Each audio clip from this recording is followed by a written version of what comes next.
नगरपालिका चुनाव की बेला में अटल न्यूज 24 के खास कार्यक्रम दमों की दमदार में एक बार फिर आपका स्वागत है। इस समय हमारे साथ में मौजूद हैं दमों के युवा तुर्क दमदार नेता समाज सेवी श्री विक्की गुप्ता, जिनकी पारिवारिक पृष्ठभूमि किसी परिचय का मोहताज नहीं है। आपको याद होगा दमों के मोरगंज क्षेत्र की वह प्रथम काली और उसके बाद में उस क्षेत्र में पिछले अनेक वर्षों से स्थापित होने वाली श्री राम जी की प्रथम प्रतिमा। जिस तरह प्रतिमा की स्थापना करके विक्की भाई चर्चाओं में आए हैं, इस मामले में इनके पूज्य पिता श्री भरत बड्डे भी पीछे नहीं रहे हैं। जनसंघ के समय से जनता पार्टी के टाइम से भारतीय जनता पार्टी तक भरत बड्डे का योगदान इस क्षेत्र में गुंडागर्दी के खिलाफ हमेशा बेगुल फूकने वाला रहा है। आज भरत बड्डे हमारे बीच में नहीं है, लेकिन उनकी विरासत को विक्की गुप्ता आगे बढ़ा रहे हैं। विश्व हिंदू परिषद, बजरंग दल सहित विभिन्न हिंदू संगठनों में रहने के बाद विक्की भाई को आज भारतीय जनता पार्टी ने अपना पार्षद प्रत्याशी घोषित किया है। आइए हम बात करते हैं विक्की जी से। बहुत बहुत पहले तो शुभकामनाएं आपको पार्षद प्रत्याशी घोषित किए जाने पर। और आपके वार्ड की आपकी क्या प्राथमिकताएं हैं? सर्वप्रथम आपको धन्यवाद देना चाहता हूं। आपने जैसे वार्ड की प्राथमिकताओं के बारे में पूछा, तो आप फील्ड पे जाके देखेंगे कि मांगंज वार्ड 2 महाराणा प्रताप वार्ड एक ऐसा वार्ड है जहां ऐसी कोई समस्याएं आपके सामने नहीं आएंगी। एक एक रोडें बन गई हैं, बल्कि जहां निस्तार की जगह लोगों के घरों के पीछे है, किसी समय वहाँ कचरे का अंबार लगा रहता था, वहाँ भी हमने सीसी रोडें बना दी हैं। पिछली 3 पंचवर्षीयों से हमारे घर से ही पार्षद रहे। 2 बार मेरे पिताश्री, निवर्तमान में मेरी माँ पार्षद हैं। रोडें, नाली, विधिवत सफाई, लाइट व्यवस्था, सारी सुविधाएं वहाँ वार्ड के लोगों से को हैं। इसके बाद अब हमारी प्राथमिकता है 108 वृक्ष मुझे पौधरोपण पूरे वार्ड में करना है। 108 वृक्षों की एक माला तो मैं वहाँ स्थापित करूँगा। जब तक वो वृक्ष नहीं बन जाती तब तक निरंतर उनकी देख रेख करूँगा। पहला ये काम। दूसरा, हमारे वार्ड में कुछ ऐसे घर हैं जिनके पास पट्टे नहीं हैं, लीज नहीं है, तो मैं सबसे पहले तो वो प्राथमिकता देकर उनके पट्टे और लीज कराऊंगा। ये 2 प्राथमिकताएं हैं फिलहाल। विक्की भाई, आपने अपनी प्राथमिकता गिनाई, पर्यावरण को लेकर गिनाई। आज एक और मुद्दा भ्रष्टाचार को लेकर चल रहा है। भ्रष्टाचार और भय को लेकर जिस तरह के आपके मोहल्ले में अभी तक ऐसे कोई हालात सामने नहीं आए जब किसी ने आरोप लगाए हो कि पिछले वर्षों में जब आपकी माताजी पिताजी पार्षद रहे हो कुछ गड़बड़ी हुई हो। लेकिन आज लोग इस बात की भी गारंटी चाहते हैं कि किसी प्रकार का भ्रष्टाचार न हो। प्राथमिकता के आधार पर वार्ड के लोगों को शासन की योजनाओं का लाभ मिले, उसको लेके भी क्या आपने कोई एजेंडा तैयार किया है? आप देखेंगे दमोह के बहुत से वार्ड, बहुत से पार्षद इस मामले में बड़े बदनाम रहे हैं, चर्चा में रहे हैं, परंतु मांगंज वार्ड 2 एक ऐसा वार्ड है जहाँ के पार्षद कभी इस मामले में किसी चर्चा में नहीं रहे, बल्कि हम वार्ड वासियों को हर संभव मदद करते हैं। जिन लोगों के आर्थिक हालात कुछ ठीक नहीं हैं, आप वार्ड में जाकर पूछेंगे, हम लोग अपने पास से की मदद करते हैं। तो ये तो सवाल आपने अच्छा पूछा। हम भ्रष्टाचार मुक्त नगर पालिका का निर्माण करेंगे, ये भी हमारी प्राथमिकता में शामिल है। आप हिंदू युवा वाहिनी के जिलाध्यक्ष हैं, युवाओं की एक बड़ी टीम आपके साथ में है। हर वर्ष रामदल जुलूस के दौरान हम यहाँ के युवाओं के बीच में राष्ट्रवाद के साथ अपने धर्म को लेकर प्राथमिकता का जोश और उमंग देखते हैं।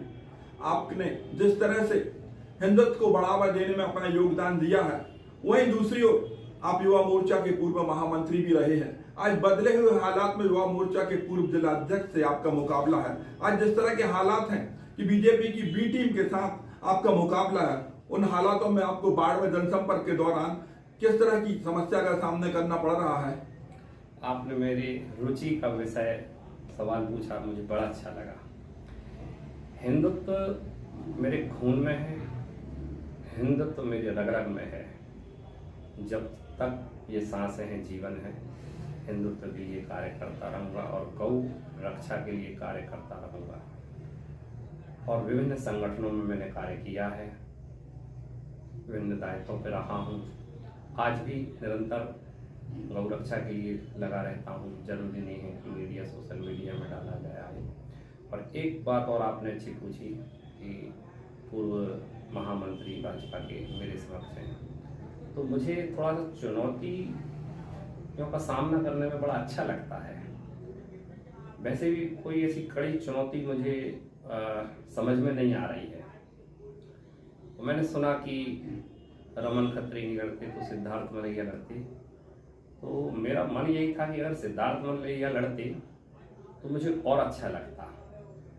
बचपन से मुझे चुनौती बड़ी पसंद है, तो फिर भी ठीक है, थोड़ी चुनौती भी है अगर, तो फिर भी ठीक है, अच्छा लग रहा है मुझे। विक्की गुप्ता के जोश और उमंग का अंदाजा इस बात से लगाया जा सकता है कि वो रमन खत्री के बजाय टीम सिद्धार्थ के प्रमुख सिद्धार्थ मलैया से मुकाबला करने के लिए भी तैयार थे। होते क्यों नहीं? आपको बता दें कि दमोह नगर पालिका का अध्यक्ष पद पिछड़ा वर्ग के लिए आरक्षित है। मागंज वार्ड 2 सामान्य वर्ग के लिए आरक्षित है, लेकिन भारतीय जनता पार्टी ने यहां से पिछड़ा वर्ग के प्रत्याशी के रूप में विक्की गुप्ता को मैदान में उतारा है। हो सकता है पार्टी की दूरगामी सोच हो कि विक्की के लिए आने वाले दिनों में इनके युवा होने, कार्य क्षमता को रख के अध्यक्ष पद के लिए भी सुशोभित किया जाए, प्रोजेक्ट किया जाए। शायद यही वजह है कि सामान्य वार्ड से इनको पिछड़े वर्ग के होने के बाद भी उतारा है। विक्की जी, यदि आपके लिए ऐसा अध्यक्ष बना जाने का मौका मिलता है तो आपकी क्या प्राथमिकताएं होंगी? सबसे पहले तो आप दमोह में देख रहे होंगे, बड़े ढोल पीटे गए, ग्रीन दमोह और फलान ढिकान और ऐसा कोई हरियाली तो है नहीं, अव्यवस्थित दमोह है। आपने देखा होगा शहर में डिवाइडर बने हैं जगह जगह।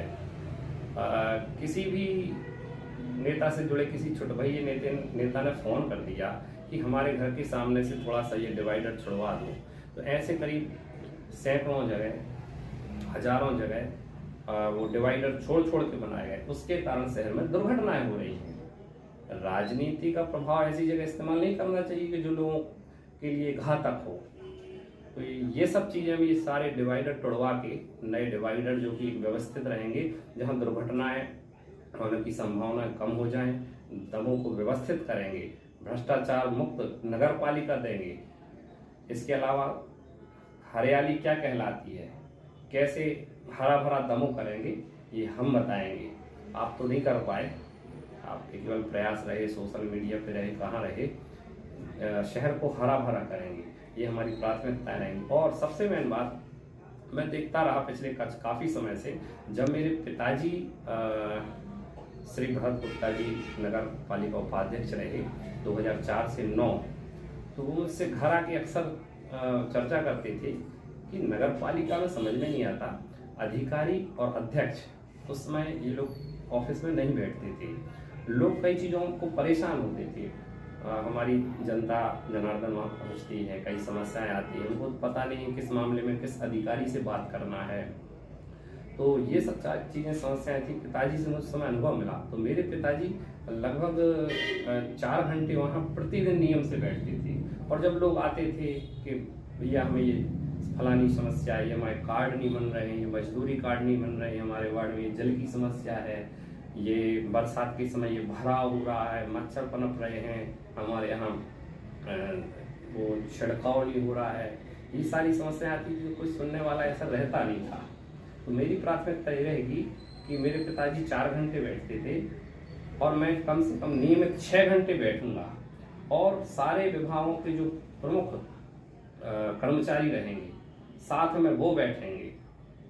जनता का कोई भी व्यक्ति आता है, उसकी समस्या को तुरंत निदान करूंगा। ये नहीं कि फोन नहीं लग रहा है कर्मचारी का, ज़्यादातर नगर पालिका कर्मचारियों के फोन बंद रहते हैं, लगते नहीं हैं, लगते हैं तो उठते नहीं हैं, उठते हैं तो टाला मटोली होती है। मतलब एक काम को कई बार प्रतिनिधियों को बोलना पड़ता है, तो ये नहीं चलेगा। 6 घंटे मैं बैठूंगा और सारा स्टाफ नगर पालिका के CMO सहित सारे कर्मचारी 6 घंटे वहीं बैठेंगे, जनता की समस्याओं को तुरंत निदान किया जाएगा। ये मेरी थ्योरी रहेगी काम करने की। आपने सुना नई सोच और युवा जोश, जिस तरह से नगर पालिका के कामकाज को लेकर आपने रणनीति तैयार की है। निश्चित रूप से यदि आपको मौका मिलेगा तो नगर पालिका में बरसों से जमे उन उपयंत्रियों और इंजीनियरों के बारे में भी आप कारगर कदम उठाएंगे, ऐसी आम जनता की भावना है। अटल लूज के दमों के दमदार कार्यक्रम में शामिल होने के लिए आपका बहुत